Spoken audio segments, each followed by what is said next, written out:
let's begin. I saw a couple like raised hands. Just to mention, please put every question you have in the Q&A function and not the chat so that Thomas can navigate through the questions. The presentation itself will be about 30 to 45 minutes long, and then there'll be time for the questions. Thomas will either answer them himself through text type. Otherwise, if he finds it relevant to answer live, he'll probably like raise his hand and shoot a question to myself or Fran. Also, please, we ask that when you ask your questions, don't ask us any general like information about the university. Well, ask us general questions, sorry, but don't ask specific questions about the university, such as like your admissions questions or stuff like that. We would always direct you to the university themselves. We'll tell you about which email address to use later on. We also would like you not to ask any COVID specific questions that the university will always communicate to you.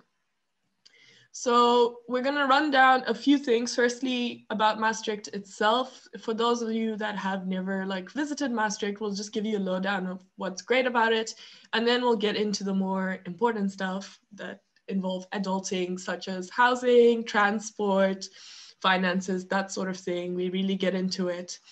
And then we'll give you just a few tips from our personal like point of view as students and have lived here for a while about Maastricht, what to visit, and also just how we can help you. There's a lot of information that'll be on our website, and we'll get into that. This is only like the tip of the iceberg. Sorry. Technical difficulties. All right, first of all, what is mymaastricht.nl?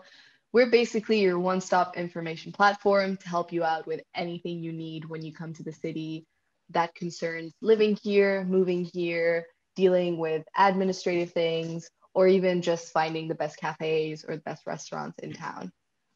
We can help you with things like opening a bank account, advice on insurance, on finding a job. A lot of these things are going to be covered today. Amanda will go through them in a little bit.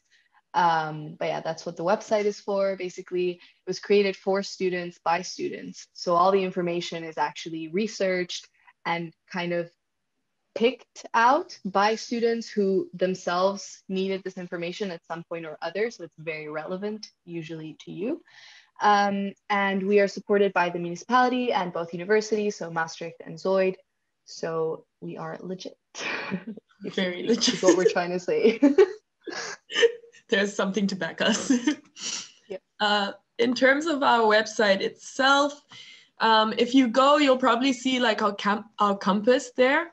And basically we cover a lot of things, but these are the main topics that we have under our umbrella, mainly housing and transport, finances, and health. Those are our main big topics because that's the ones that a lot of students will have a lot of questions about. So things like how to open a bank account, subsidies, loans, health insurance, housing, where to find it, and all that stuff. We're going to touch on some of that today, but a lot of this is on our website and in an extensive, like Fran has done the job. She's done the deed. It's all like in a lot of details. So what we're saying is just tip of the iceberg sort of thing. We also talk about moving to Maastricht in terms of how to settle here. So we have like the city map, which is like the red icon there. We recently like renovated it, so it's got a lot of things on like where to find the nearest supermarket and all that, you know, usual map stuff. But we also recommend places to see like attractions within Maastricht and like nice cafes and bars that students have recommended are like student friendly and stuff like that. So yeah. Why? Okay. Yeah, oh. Go ahead. Yeah, I think we removed. This is the first time we're doing this on like online prior to this morning. That is, usually we're together, so things are a bit like you speak. We're a little rusty. Yeah, I was trying to tell Fran that I'd worked out like a telepathy thing of me saying yeah, so she'd know I wanted to say something. She was like, "What? Who just says yeah and knows that like?" But yeah, we're gonna break down a few reasons as to why you should come to Maastricht. Okay, so first of all, the international environment. The environment in general, it's very welcoming, very open. The city itself has 120,000 inhabitants. 20,000 of these are students, so that's a significant chunk. In Maastricht University alone, 50% of the students and 40% of the staff are internationals.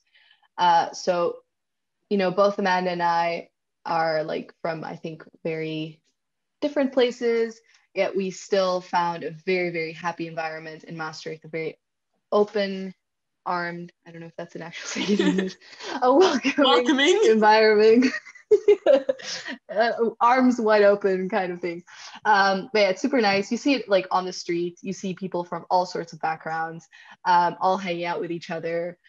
It's honestly, like, for me, it was very refreshing. Maastricht itself is also in the center of Europe, so it's great for travel. It's very well connected. There's like 6 airports around for you to actually arrive to the city if you are going to be moving there, which hopefully you will be. And yeah, so just great connections overall. Speaking of connections, yeah, there was like a glitch. I don't know what happens sometimes. But speaking of connections, Maastricht is very, very bike friendly. Like that is the main mode of transport for a lot of students, unless you're walking like me, who refuses to cycle, because I used to live up a hill and the hill was like this big. Maastricht is like super flat, by the way. But for me, that was exercise enough. So, but for most students anyways, they cycle. Everything is within like 10, max 15 minutes reach. If you're going 20 minutes away, like Fran says, you're in Belgium. Like happy days, little day trip to Belgium, good for you.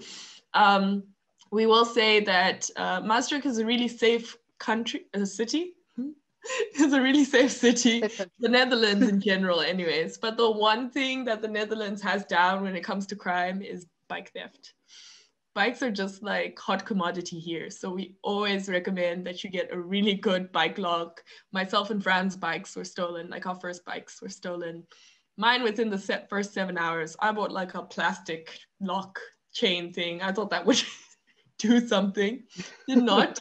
So we always recommend to do that. We have a lot of information on the website about how to find a bike. There's lots of, you can get like secondhand bikes, you can buy a new bike if you're feeling like the bike life is really for you, or you can even rent a bike. We break down all the different prices and where to go on our website.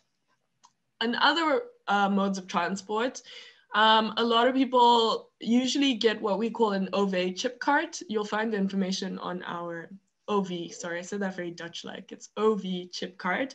You'll find it on our website, but basically it gives you access to the buses and the trains here in the Netherlands.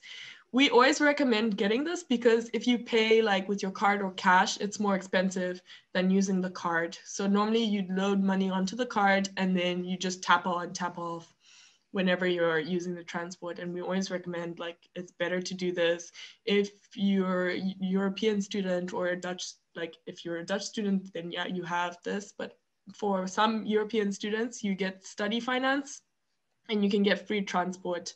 And so you need your OV chip card. And also you can load deals onto this. So super great to have, and we recommend.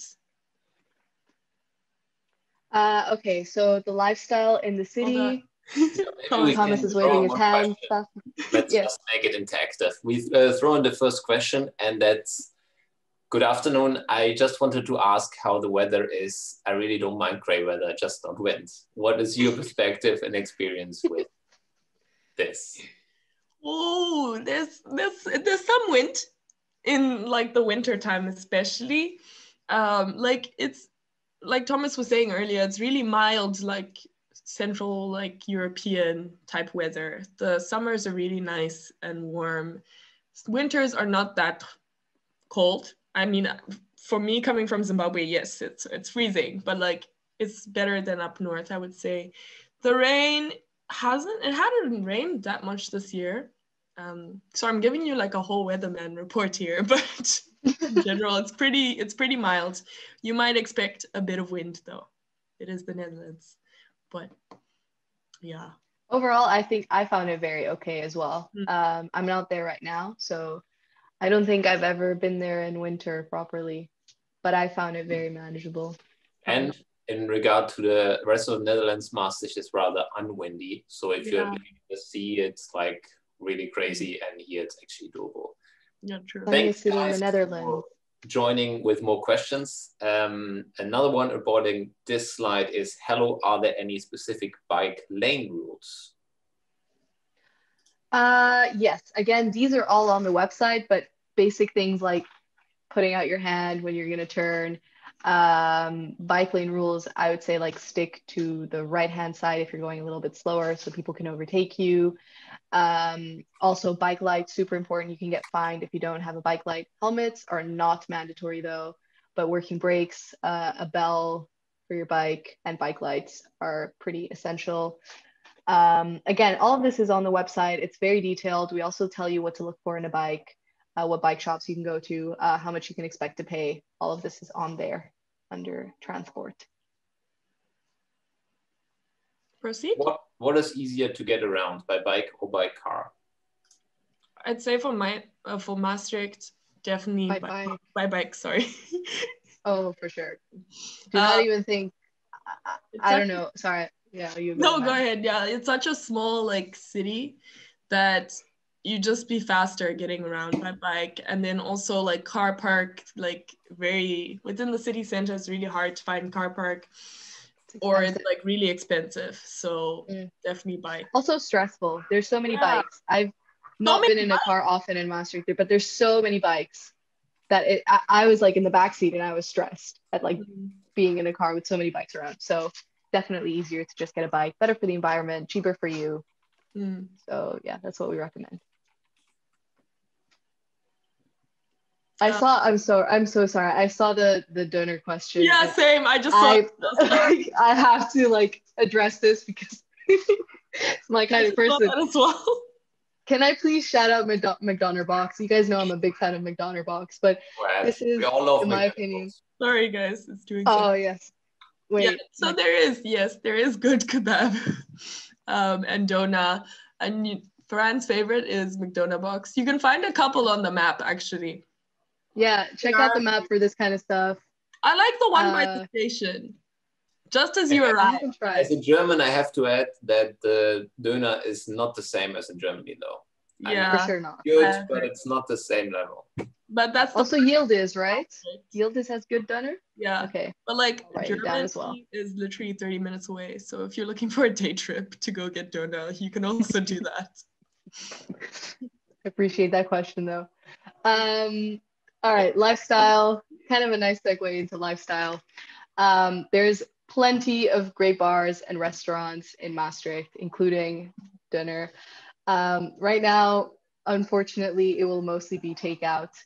So, and obviously bars are not open at the moment, but otherwise, outside of COVID times, it's a pretty diverse scene. A lot of culture, music, open mic events, karaoke, comedy nights, jazz nights. Yeah, there's like something for everyone, to be honest. You can find a lot of these activities in our sports and community pages. So sports, like very like self-explanatory. You find all sorts of team sports, individual sports, gyms. There's so many of them. They're regularly updated so that you get all the options in the city. Communities, same thing. There's something for everyone. So definitely check that out under sports and community. And then in terms of just like, if you want to then, like if we didn't convince you enough and you actually want to come to Maastricht when it's possible, of course, for you to visit, there's a few places here that we recommend like you check out. This is obviously not even like the exhaustive list of places to go. You can always text us or contact us with our email or social media to ask for cool places to go. But like, these are some of the places. The first two here are like parks. You can see one in the picture here on the presentation. This is St. Peter, really popular place. I ran there once. Like I wanted to say like it's a great place to run, but I went running once. So, but it was a beautiful run. And then here in the other picture, there's Marina Tipasson. That's the bottom one. Really gorgeous. Obviously not so lively at the moment with COVID, but yeah, it's really nice places to go in Maastricht, and this is just tip of the iceberg. I seem to be saying tip of the iceberg a lot today. I don't know why, but I guess that's the word of the day. On to more adulty things. the admin, boring stuff. But first of all, can I just reemphasize, if you guys could just put your questions in the Q&A function so that Thomas doesn't have to be looking back and forth between the chat and the Q&A, that would be very helpful. Yeah. Either way, both outlets will be used, but yeah, just to make their lives easier. We'll still address your questions if they're in the chat, though, don't worry. So yeah, housing. So we recommend that if you're starting school in September, that you start looking for housing around April. So if you imagine that there's tons of people heading into Maastricht every year at the start of the academic year, housing goes really, really fast, especially if you're looking for the best options in the city and to get the first pick. We definitely say that you should start looking early on. So we have some recommendations for you, some starting places. First of all is Maastricht Housing. This is the official Maastricht University and Zoid housing agency. They charge a 35 euro fee. Most people would say it's definitely worth it. It's one-off. You have to pay it once and you can use it for the rest of your time here. It's good that if you know that you're going to be using Maastricht Housing, which is how you access the guest house, which is the student dorms, as well as the social corporations. So Maasvallei, Servatius, and Woonpunt under the second bullet point. If you know that you are going to be looking through this agency, we recommend you pay the fee as fast as possible because they operate on like a list basis. So if you're subscribed for longer, so if you pay the fee as early as possible, you'll get more priority than other people. So like I said, this is how you access Guest House, which is the uni dorms. I lived there for my first year. There's a big variety. You can find all sorts of price ranges. I think the cheapest starts at 350 and from then upwards, there's all sorts. Then you have these official social housing corporations. They're subsidized by the government, which means that they are more controlled. They have good practices. They have more affordable student-friendly prices. And they, I think, provide all their contracts in English, I believe, or at least a lot of their information is in English. Also, through Maastricht Housing, you can find private properties. Overall, they will also be regulated, so you're not going to get scammed. Speaking of scams, if you're looking to rent from a private landlord, we recommend that you definitely do your due diligence and do as much research as possible because there have been very many cases of scams, especially because there's so many international students in Maastricht that don't know the laws, don't speak the language, don't know what they're getting into, cannot even go to the city beforehand, and they just rent something and then it ends up the property doesn't exist or something along those lines. So if you're looking through Facebook or through private agencies or websites like Perarius or Kamernet, all of these are on the website, on our website. We also recommend that you get in touch with Team Zoid Limburg. This is a not-for-profit social agency who helps out students and just people in general with their contracts, especially if they're in Dutch, to check that everything is legal. So for example, agency fees are not legal. Your agency cannot charge you for you using their services. So if in a case that they do charge you, you want the money back, you can go to Team Zoid Limburg and they will help you get your money back, hopefully. So we'll put their email on at the end. And then you have other options like Zior, which is a big housing agency. It's private, it's student housing. It's a massive complex. And they have I think mostly self-contained studios. It's really nice. There have been some iffy practices that I've heard of. I've had some friends that live there and they had a couple of incidents, nothing too bad. But they are very nice. Then you have student hotel, a little bit on the pricier side, but also a good option. Lots of students, very nice facilities. And then you have the Stay OK, which is our own little hostel for short-term solutions. I even knew people that lived there for 3 months as well. So it can be a not so short-term solution. Thomas, you have a question? Yeah, a couple of questions for housing. Maybe you can tell people when they should start looking, or no, it actually stands there, but also when they maybe should come here and if it is common to live in shared flats. Yeah, so I mean, if you're coming in September, we always advise around April, May, start looking for housing. Just like Fran already said, with the Maastricht housing, we'd recommend already signing up if you're thinking about coming here and you're about 75% sure you're coming, we'd recommend signing up with that so that you're further up in the queue. The other question, Thomas, was? Oh, shared housing.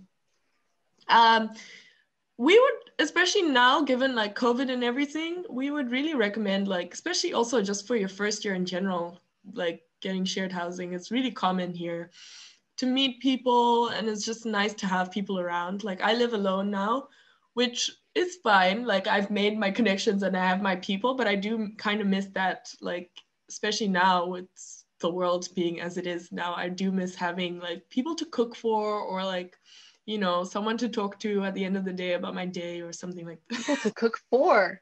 Man, I want you as a housemate. What?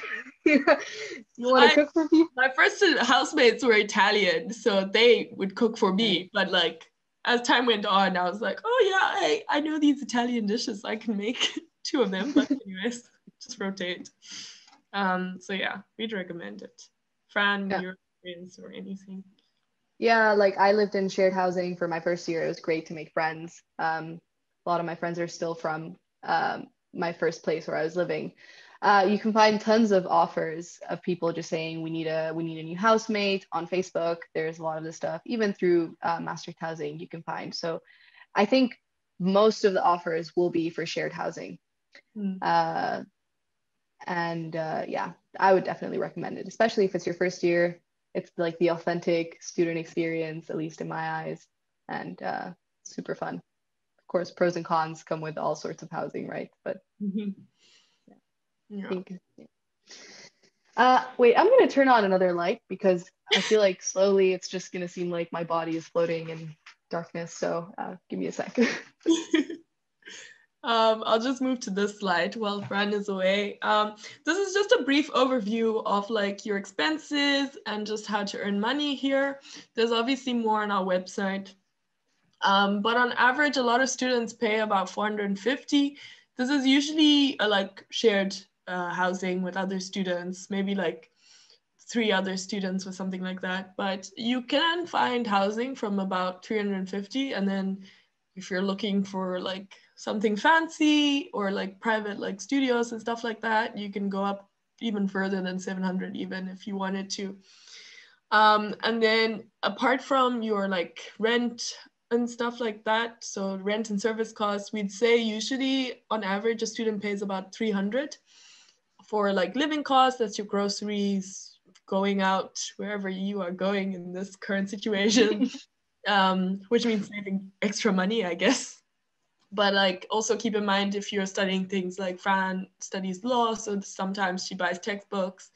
I have never bought a textbook, if you know what I mean. So yeah, you can keep in mind there's that side of things. So textbooks, groceries, going out, and then small trips somewhere across the border or something like that.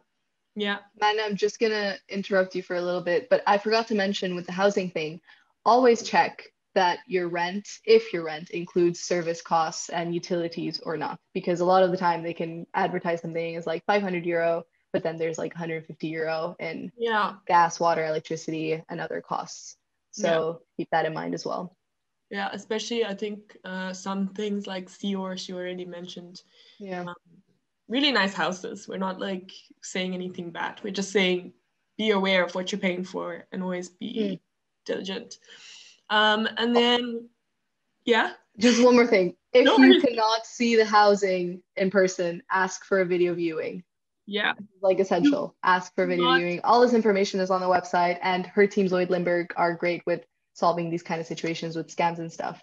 But do your due diligence, do your research, ask for an online viewing. Yeah, do not pay any money, any deposits to like this house unless you've actually seen it or like video called the person. But there's a lot of information, like she says, about all the red flags, and we'll remind you when the time is right during social media, like red flag, all of that. In terms of jobs, so as you already know, Fran and I are studying, but we're also working currently as we are here. So it is possible to work and study. We always recommend that you get settled first. I cannot express this enough. Like coming from high school to university, is just a whole new world, especially getting used to the different pace that Maastricht has. We always recommend the first semester, if you can, please don't start working yet, or at least the first period. If you really need to start working, we always recommend that. Neither myself or Franz speak Dutch, but we managed. In this scenario, we're working for the university, which there's other jobs like student ambassadors and stuff. So obviously that's in English, but I worked in a store, in a clothing store with my zero Dutch and got along very well.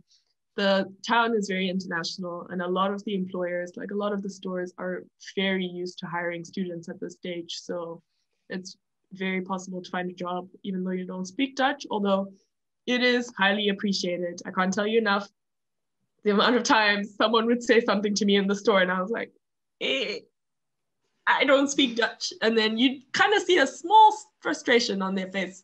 You know, it's only natural. This is their country, you know, it's their national language. But yeah, you can also check our website about student jobs. The university has like a notice board. I don't know the proper word. The UM vacancy board. UM vacancy board. They also publish jobs there. I can move on, Thomas, or 1 second. So on our job section, there will also be all these links to where you can find a job in theory. But again, the main recommendation is the first 1 or 2 months, we recommend to get settled, to find your way around the city and then start looking, but it's definitely possible to find one. We have one more question about expensive, and that is it common to pay with Visa credit card, or is the MasterCard more accepted? Great question. So this is for me, it's always been a funny topic. Yeah. I don't know if you guys have ever heard of Maestro cards. I had no clue what one of those was until I came to Maastricht. A lot of internet. Yeah, I think a lot of people have actually like pitched up to a supermarket that only takes Maestro cards, done all their shopping, gone to the cashier, scanned everything, and then they cannot pay with their Visa, and then they have to go withdraw cash or something. So the most commonly used credit card provider, I don't know what it's called, in Maastricht is, in the Netherlands in general, is Maestro. Visa and MasterCard are accepted in some places and are being increasingly accepted. But this is one of the reasons we recommend you get a Dutch bank account as soon as possible when you get here, because they will provide you with a Maestro card. And it's, as a basis, like it's the default credit card that will just get accepted everywhere. Yeah. I believe you cannot do online payments with it though. It depends what website it is. Like Dutch websites, they have something called Ideal, so you can do so whatever company it is, if it's coming from Belgium, Germany, Netherlands, they usually have Ideal. But the other day I was trying to buy something off somewhere, I don't remember, and it was like, can I have a Visa or MasterCard? And I was looking at my card like, this is not gonna be enough. So that is the one thing. Yeah, but you can get just PayPal or something. Generally speaking, it's just super contactless. In a lot of shops, you can't even pay with cash anymore. So yeah, you can manage with a Visa or a MasterCard. Just don't go to Albert Heijn. Oh yeah, for your first. That's one of the big for your first grocery shopping. They will just look at you and tell you to go with more cash. All right, so arriving essentials. These are just some like things we've picked to like tell you to make sure before arriving here or as soon as you arrive here to do. So the first is your health insurance. Health insurance is a little bit of a complicated topic in the Netherlands.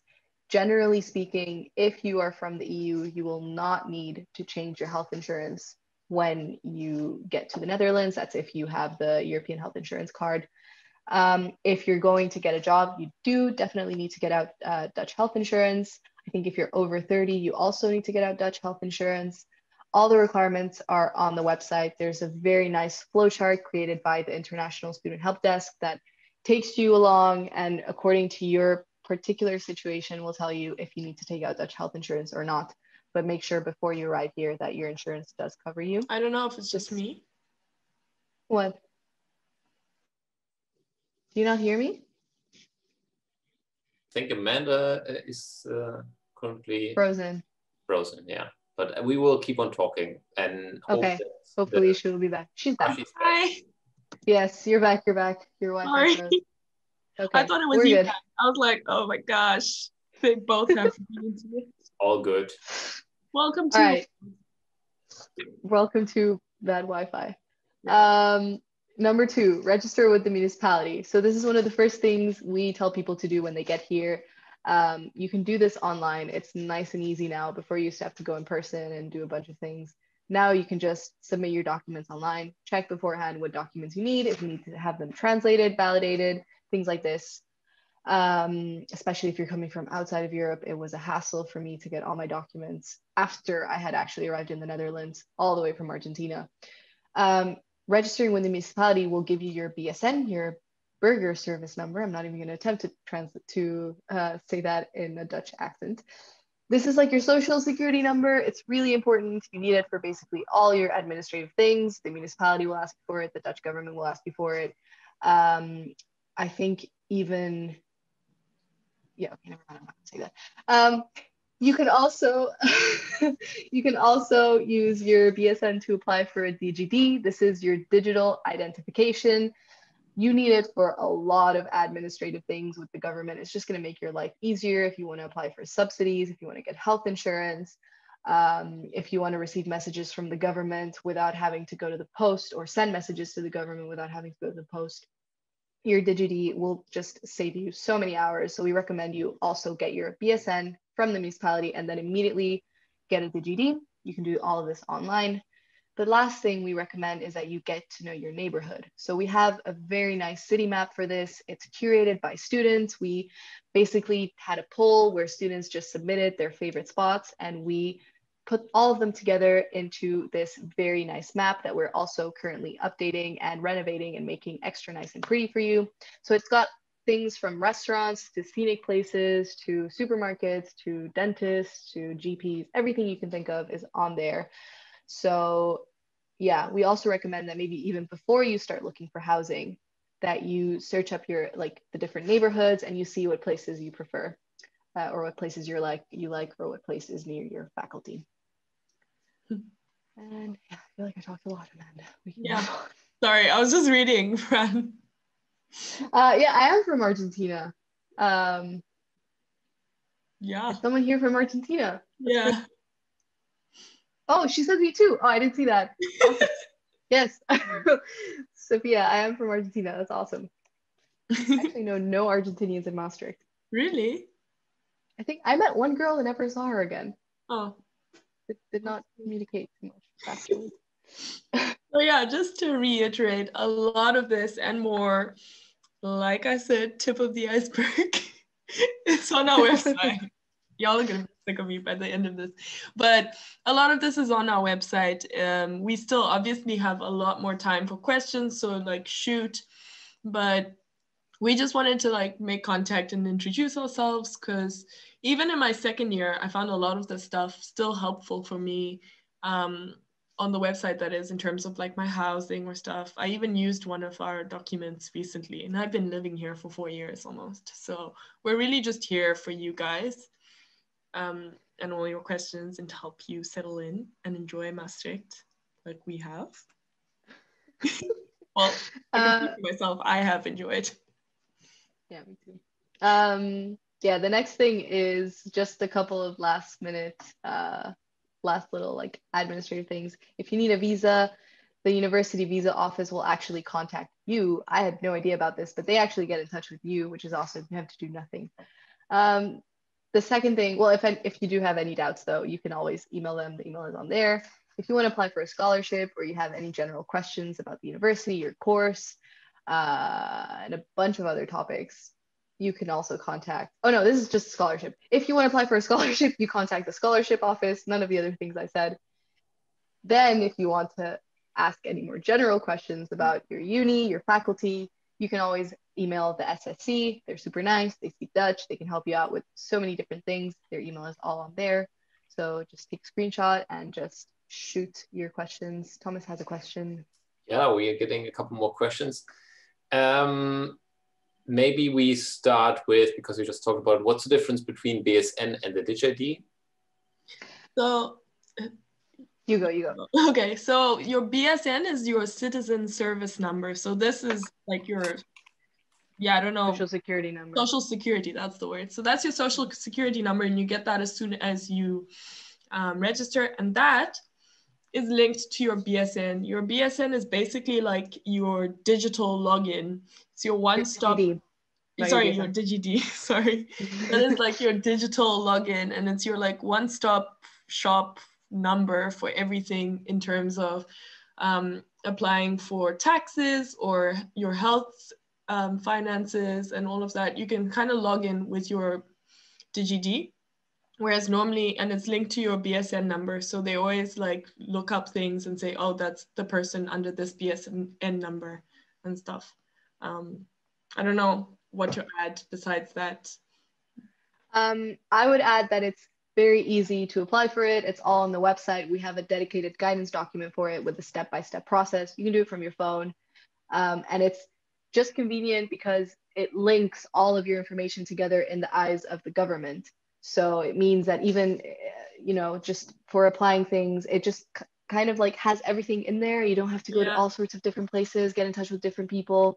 It's very more streamlined. Yeah. It's basically like a digital citizen service number, but different. Thomas. Couple more questions. Thanks already for shooting more questions. Maybe we start with what, maybe on this slide, Hogan already asked a long time ago, so, how many hours can you work for on a normal student visa? I'm not sure to what kind of student visa you relate to. If you're from outside the EU, it might be a bit different, but usually you can work as many as you want, and you need to work 54, correct me, to get student 56. 56. 56. To get the subsidy. 56 a month. If it's a question about the, if you're non-European, I believe it was 16 hours. Don't quote me on this, but it was 16 hours per week if you're a non-European and you're on a student visa. However, there are ways around that in terms of internships, I've heard. But you don't need a work permit? For an internship? Or no. If you're on a student visa, yeah, you don't need you have to get like, to work. I think it's called the TWV work permit, I believe. And then, but it's doesn't your employer get it for you? This is like, we're not sure. We can also, if you want, you can shoot me an email and then I can research into it and let you know. But I believe your employer has to apply for a work permit for you. Yeah. So you have to look into that, because I've also heard tell that some employers are just not willing to do that. So you can always email us about it and we can help you out, or we can put you in touch with ISH, who can also, I believe, help you out with this kind of thing. Yeah. A lot of more interesting questions. Maybe we start with administrative ones first before we're getting to personal experience and free time. So one is about, is there any taxes that students have to pay? And I think that's a very good one for at the moment. Maybe you can start that first. So generally, just taxes are just a horrible thing in the Netherlands. Like, it's so complicated. Everything is in Dutch. So I've been doing a lot of research on it recently to put it on the website. If you don't work, you do not have to worry about taxes. If you work, chances are you also don't have to worry about taxes if you earn very low income.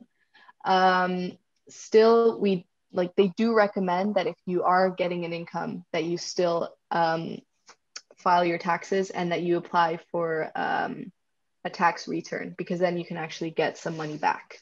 So we have a small section on that on the website, and it's a little bit more laid down.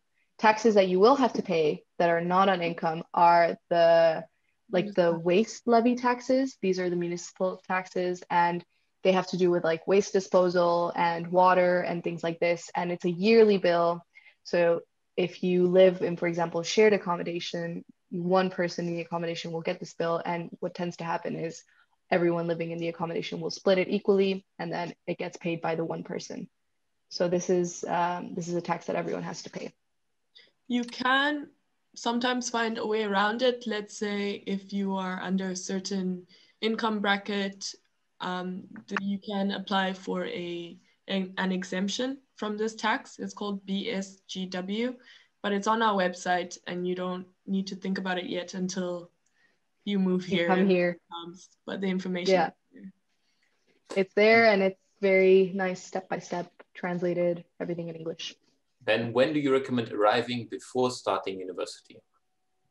Usually we'd say like a week, just so you can settle in. Normally the university has something called income.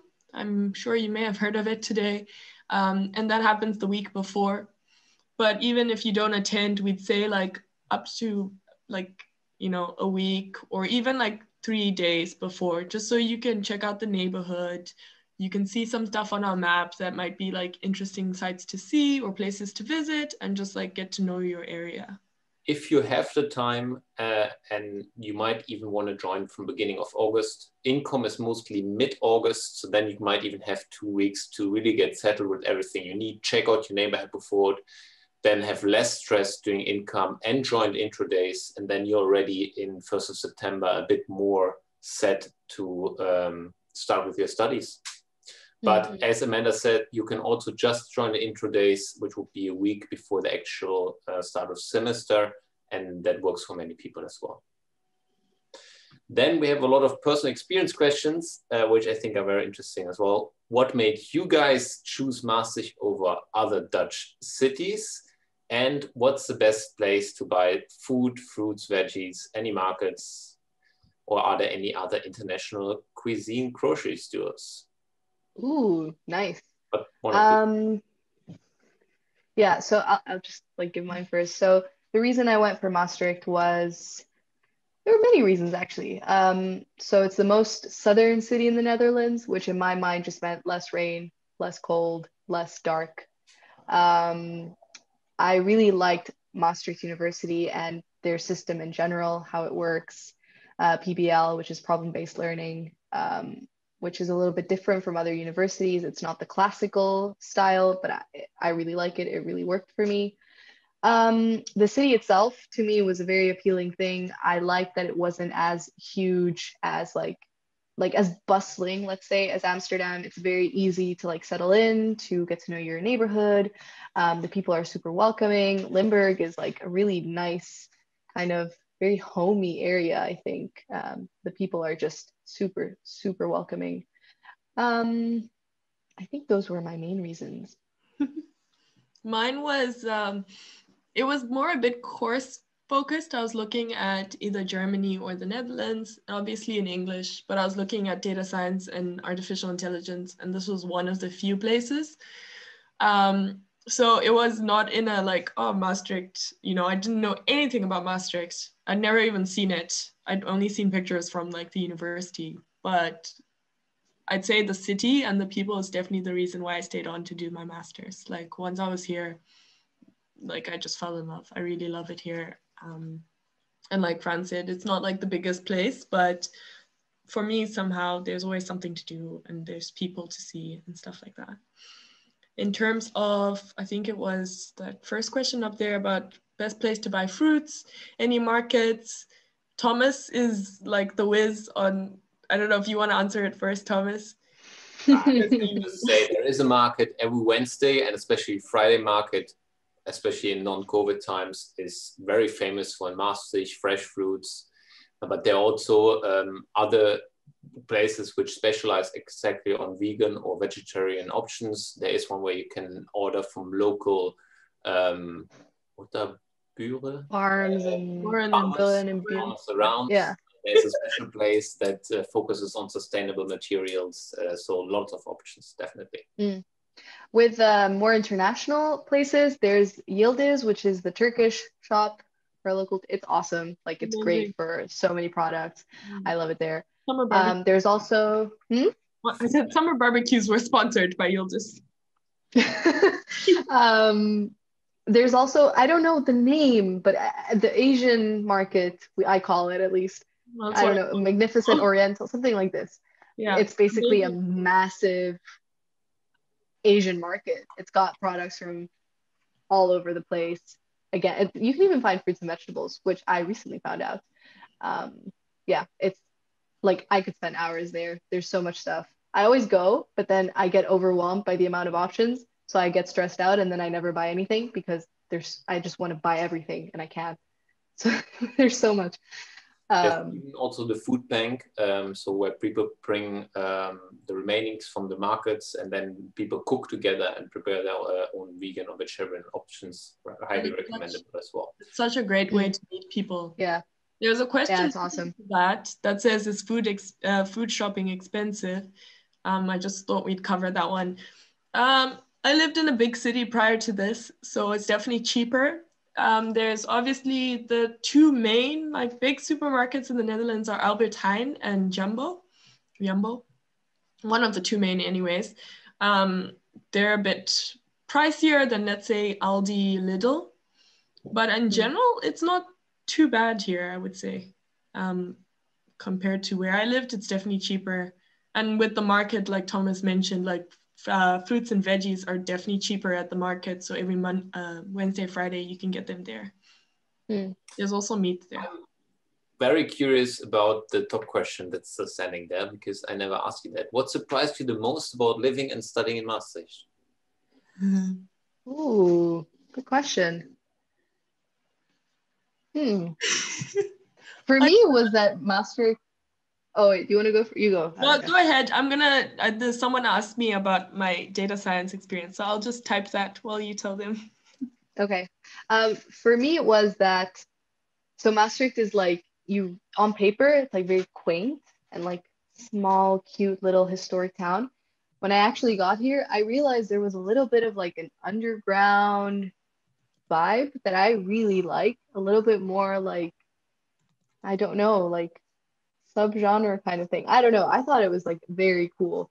That's the thing that surprised me the most, because yeah, I wasn't expecting that at all personally. Like the LBB, for example, was just the biggest surprise for me.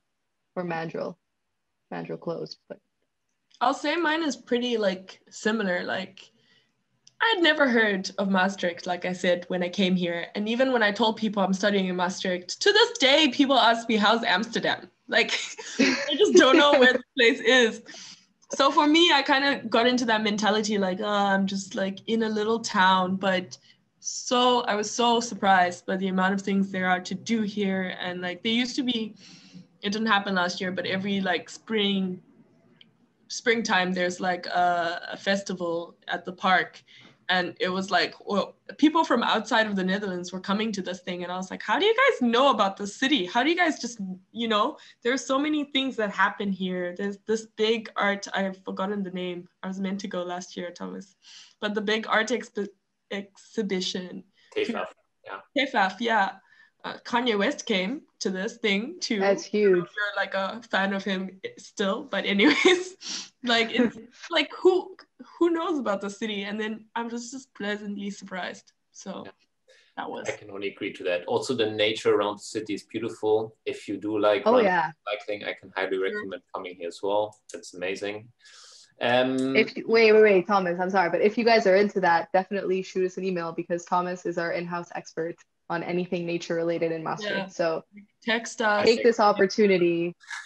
definitely don't waste this opportunity. We got a couple of questions on meeting people and communities. Are there any sports teams in English? And how do international students meet other people, and do they join international or student organizations? Yes. The answer to all of that is yes, basically. There are tons of community organizations and sports organizations. You can find them all listed on our website. I recently did a whole update, so everything is up to date, and we've even added some new ones. They just keep popping up. There's such a huge range of them. Anything you can think of, you will find something to interest you. There's sports teams in English. There's gyms. There are individual sports. There are classes from dance to, I don't know, mixed martial arts. Community is also, there's tons of international student organizations, as well as more local organizations that you can still get involved with. English, Dutch, German, I believe those are the main ones. I don't know, Amanda, if you want to add anything. That's pretty much. Yeah, there's definitely stuff. Just make sure, like, the list is huge on the website. You can search up keywords, what you're interested in, and you can definitely find something that you will be into when you're here. Pretty much all of them are English friendly and student friendly or student specific even, so we definitely find something. Yeah, and it also links to like a question I just saw from Carlotta. That's really what helps you meet people outside your faculty as well. A lot of my friends are outside of my course actually, because I've just met them from like joining associations and just randomly. Actually, my like latest friend at the moment, I met her in a cafe. We just used to be in the line all the time. So one day we spoke. Actually, we'd always say hi, and then by the end of that, we were like, well, might as well like ask her what her name is. So yeah, very open city. Okay, maybe we still pick up more general ones. If you have questions about data science and artificial intelligence, maybe Amanda can later go more in detail about it. But there, I think the tutorials or the presentations on the study programs are very good insight as well. Although, as I know Amanda, she will be very eager to help you and provide you with her opinion on it. Yeah. But sorry, Thomas, before we get to questions, because we didn't say anything about the slides that's currently there. Then we should do it first. Exactly. Yeah, because I see like we're also running out of time. If we don't manage to get through all these questions, there are our email addresses. For me personally, just WhatsApp me. That's the number there. Do not call me, please. Do not call me. I will start speaking a different language until you hang up. Like I get very anxious and nervous when people want to like talk to me. I can't call the doctor yet still, so don't call me. Like we mentioned earlier, Fran already mentioned the ISH, the International Student Help Desk, and her team, Zoe Limburg. So for more specific to you questions that we may not, if it's too niche, go to the International Student Help Desk. And also for housing situations, if you have like specific questions about housing or your landlord is a bit weird or iffy, definitely contact her team, Zoe Limburg. I want to like emphasize that our emails and the WhatsApp number, you don't just have to ask us. Like, it's not just if you need something more administrative. Like we said, even if it's just a recommendation, a nice place to take a walk, a nice place to go cycling, you can also email us about that. Yeah. So yeah, that's why we're here. Take advantage of us. Not in a bad way, but yeah, and follow us. On social media. Follow us on social. We'll post tips, we'll post reminders, like register yourself and all that stuff, shebang. And it's more of like me being. We will during the year provide information that you need at the moment when you need it. So for example, the text on water that earlier a friend mentioned will come up in February. So we will make sure we will be there and have information online for you on social media so that you don't forget about it. So definitely follow us. Plus, of course, all the amazing tips and the funny stories that Amanda shoots out there. Okay, questions, Thomas? Let's see. I think we can still answer how is going out in Maastricht. Of course, now in Corona, that's a bit more difficult, but what's your two experience? And the other things you can ask us via direct message or an email. Amanda, you want to take this one? I was telling the others earlier that in my first year, I didn't know anything and I was kind of in my little bubble. So I would go to an Irish pub every Friday night to sing karaoke, which was great at first, but you know, a couple of Fridays later, it was not like my cup of tea. And then one day someone was like, oh, let's go to this place. And I was like, what is that the pub? Is that next to the pub? I don't understand. And they were like, no. This is some other place. There's so many places to go out here.